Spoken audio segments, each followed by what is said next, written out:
Sahabat Rema Surgawi yang dikasihi Tuhan, kiranya kasih dan damai sejahtera Tuhan Yesus memenuhi setiap hati kita.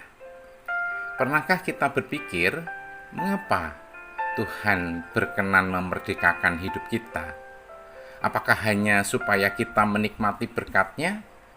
Apakah hanya agar kita lepas dari belenggu dosa dan hidup lebih tenang? Firman Tuhan malam ini mengajarkan bahwa kemerdekaan yang diberikan Kristus memiliki tujuan yang jauh lebih besar. Tuhan membebaskan kita bukan sekedar agar hidup kita menjadi lebih baik, tetapi agar hidup kita menjadi saluran berkat bagi orang lain. Semakin seseorang mengalami kasih Kristus, semakin hidupnya dipakai untuk menghadirkan kasih itu kepada sesama. Itulah yang akan kita renungkan malam ini dalam tema bebas menjadi berkat. Mari kita mempersiapkan hati untuk menerima firman Tuhan. Mari kita berdoa. Bapa yang penuh kasih, kami bersyukur untuk malam yang Engkau anugerahkan ini. Bukalah hati dan pikiran kami agar firman-Mu ya Tuhan tidak hanya didengar oleh telinga, tetapi turun memenuhi hati kami. Biarlah Roh Kudus-Mu berbicara secara pribadi kepada setiap kami ya Tuhan yang sedang mendengarkan firman-Mu ini. Lembutkan hati yang keras, kuatkan hati yang rapuh, pulihkan hati yang terluka, dan nyalakan kembali kasih yang mulai padam. Terima kasih Tuhan, berfirmanlah karena kami siap untuk mendengar sabda-Mu. Di dalam nama Tuhan Yesus Kristus kami berdoa dan mengucap syukur. Amin. Firman Tuhan malam hari ini diambil dari Galatia pasal 5 ayat 13.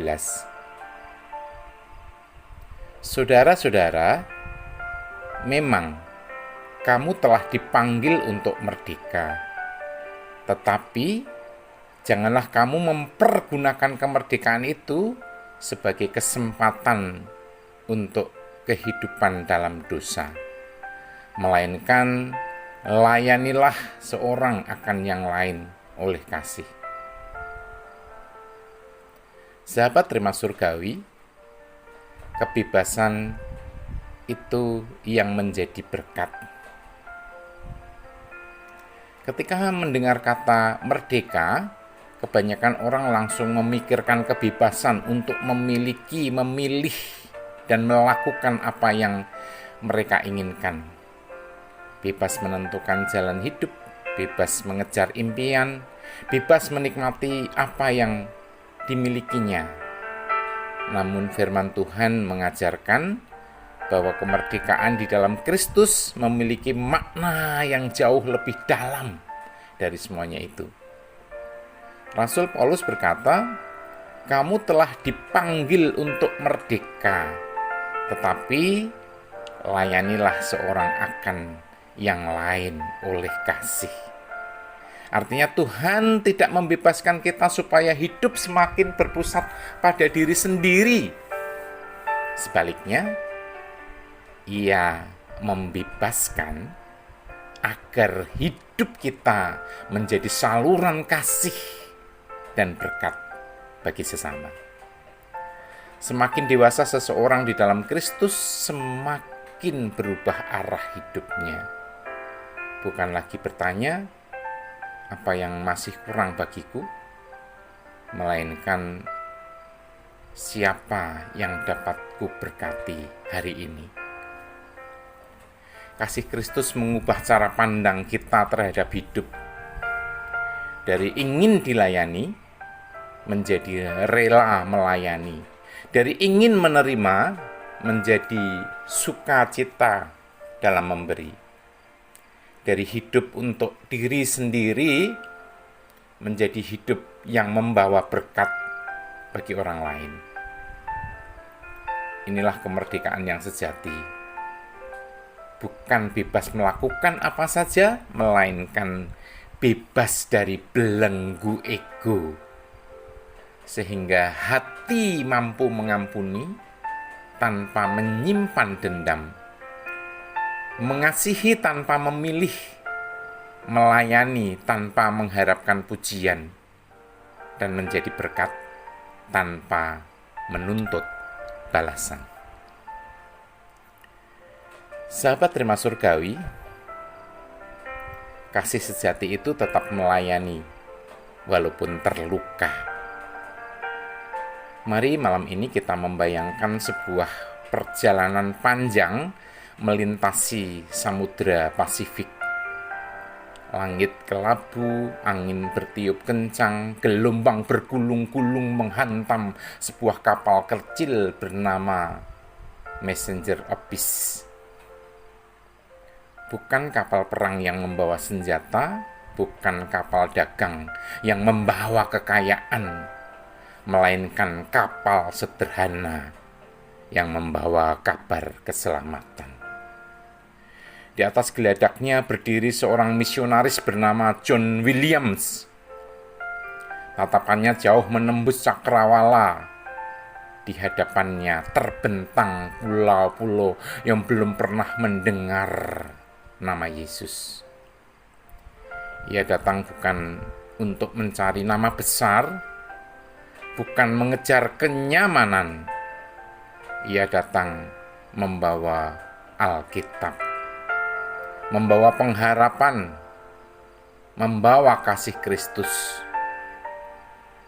Hari demi hari ia belajar bahasa penduduk setempat.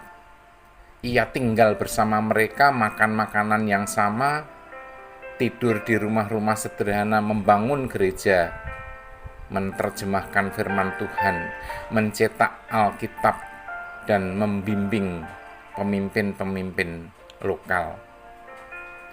Semuanya dilakukan karena satu kerinduan yang memenuhi hatinya, yaitu supaya semakin banyak jiwa mengenal Kristus. Namun pelayanannya tidak selalu berjalan seindah harapan. Penyakit tropis mulai merenggut orang-orang yang paling dikasihinya. Bukan satu, bukan dua. Satu demi satu anggota keluarganya dipanggil pulang oleh Tuhan. Bayangkan sejenak, sahabat terima surgawi, di negeri yang jauh dari tanah kelahirannya, tidak ada keluarga yang memeluknya, tidak ada sahabat yang menguatkannya, hanya ada tanah merah, sebuah sekop, dan air mata yang jatuh tanpa suara.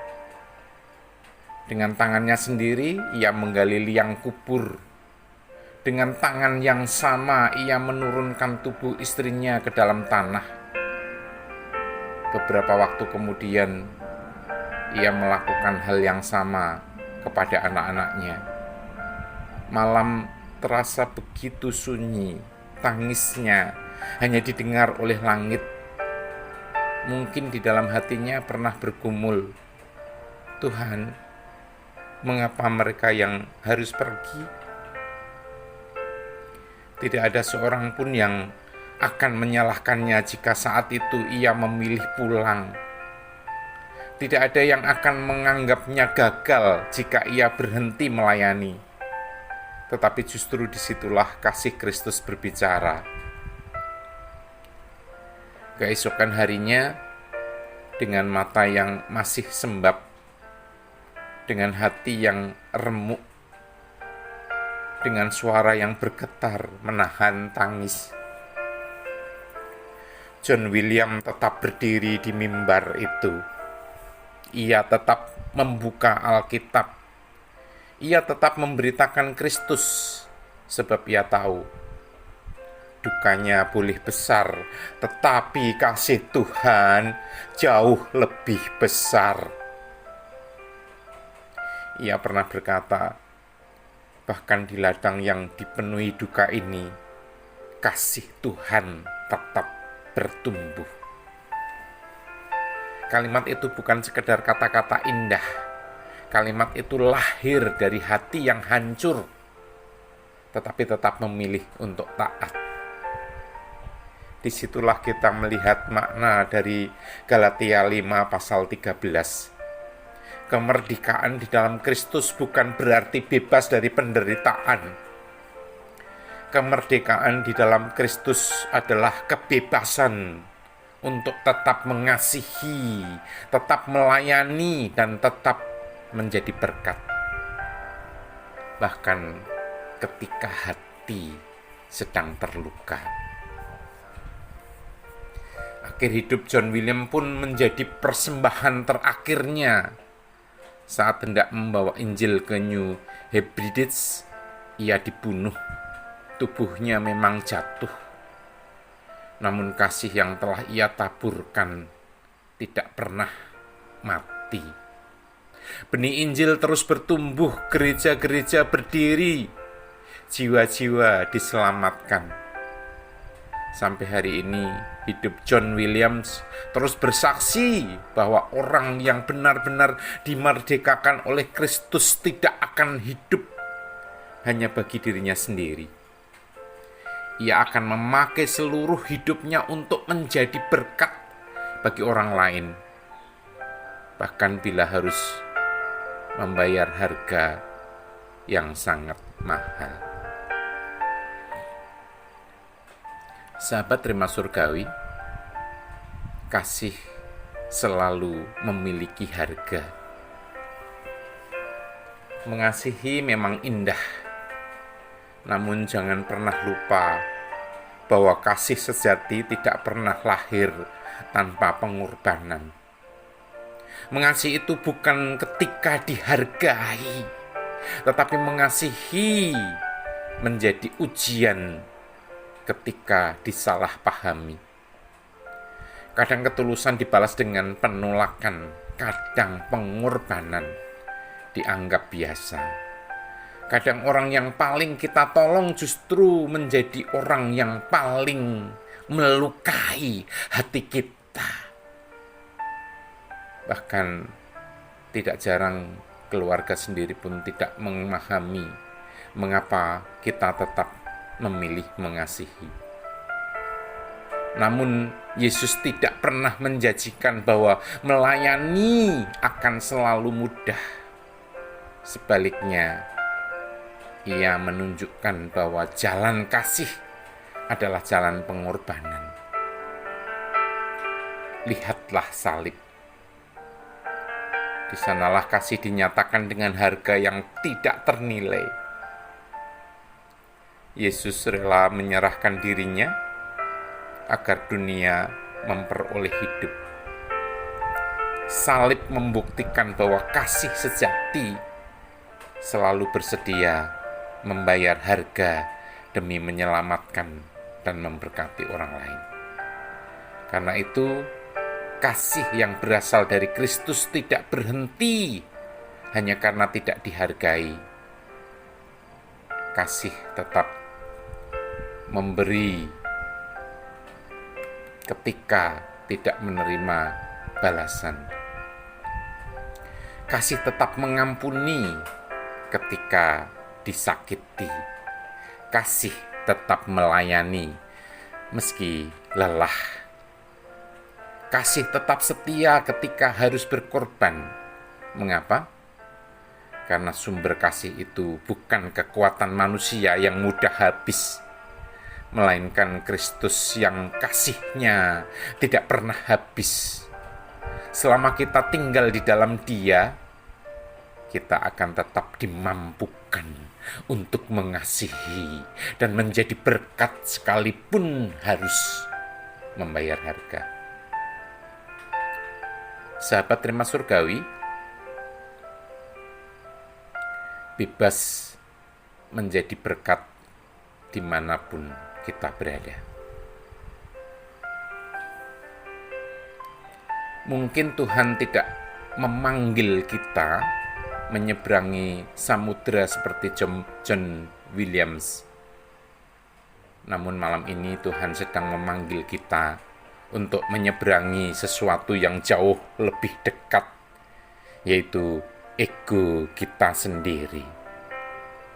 Seringkali yang menghalangi kita menjadi berkat bukan karena kita tidak mampu, tetapi karena hati masih terlalu sibuk memikirkan diri sendiri.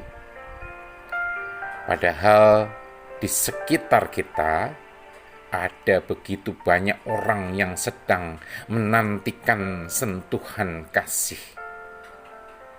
Mungkin ada pasangan yang sedang menunggu pengampunan. Ada orang tua yang merindukan perhatian. Ada anak yang haus akan pelukan dan waktu bersama. Ada tetangga yang membutuhkan kepedulian kita. Dan ada rekan kerja yang diam-diam berharap ada seseorang yang mau mendoakannya. Menjadi berkat tidak selalu berarti melakukan perkara-perkara besar. Seringkali Tuhan bekerja melalui hal-hal sederhana yang dilakukan dengan kasih. Melayani bukan selalu berdiri di mimbar untuk berkhotbah. Kadang melayani adalah menyediakan telinga untuk mendengar. Kadang melayani adalah meluangkan waktu untuk mengunjungi. Kadang melayani adalah menguatkan dengan sebuah doa. Kadang melayani adalah tetap setia berbuat baik meskipun tidak ada seorang pun yang melihat atau memberi penghargaan. Ketika hati telah dimerdekakan oleh Kristus, tangan tidak akan tinggal diam. Hati akan tergerak untuk mengasihi. Kaki akan melangkah untuk menolong, dan hidup akan menjadi saluran berkat bagi sesama. Sebab kasih sejati tidak pernah menunggu kesempatan yang besar. Kasih selalu menemukan cara untuk hadir dan selalu menemukan jalan untuk menjadi berkat. Sahabat Rema Surgawi, sebelum kita menutup perenungan malam ini, marilah kita mengizinkan Roh Kudus berbicara kepada hati kita melalui beberapa pertanyaan sederhana ini. Apakah selama ini kita lebih banyak menggunakan kebebasan yang Tuhan berikan untuk memenuhi keinginan diri sendiri? Atau sudah menjadi berkat bagi orang-orang di sekitar kita? Adakah seseorang yang selama ini sulit kita pahami sehingga hati kita tidak lagi bebas untuk mengasihi seperti Kristus mengasihi kita? Jika Tuhan memberi kesempatan mulai hari ini, kepada siapa kita dapat menghadirkan kasih-Nya melalui perhatian kita, pertolongan kita, doa kita, ataupun pengampunan. Sahabat Rema Surgawi, jangan biarkan firman Tuhan berhenti sebagai pengetahuan yang hanya kita dengar saja. Biarlah firman itu juga menjadi kehidupan yang dapat dilihat melalui setiap sikap, perkataan, dan tindakan kita. Ingatlah, hidup yang telah dimerdekakan oleh Kristus akan selalu menemukan jalan untuk menjadi berkat. Sebab kasih yang hanya tinggal di dalam hati adalah perasaan, tetapi kasih yang diwujudkan dalam tindakan akan menjadi kesaksian yang mengubahkan kehidupan orang lain.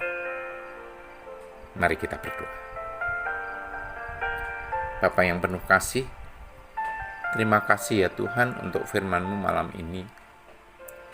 Ampunilah kami bila selama ini kami lebih banyak menuntut daripada melayani.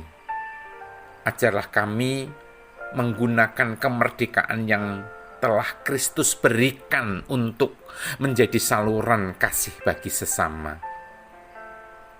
Pulihkan hati yang terluka, kuatkan mereka yang sedang lelah dalam pelayanan.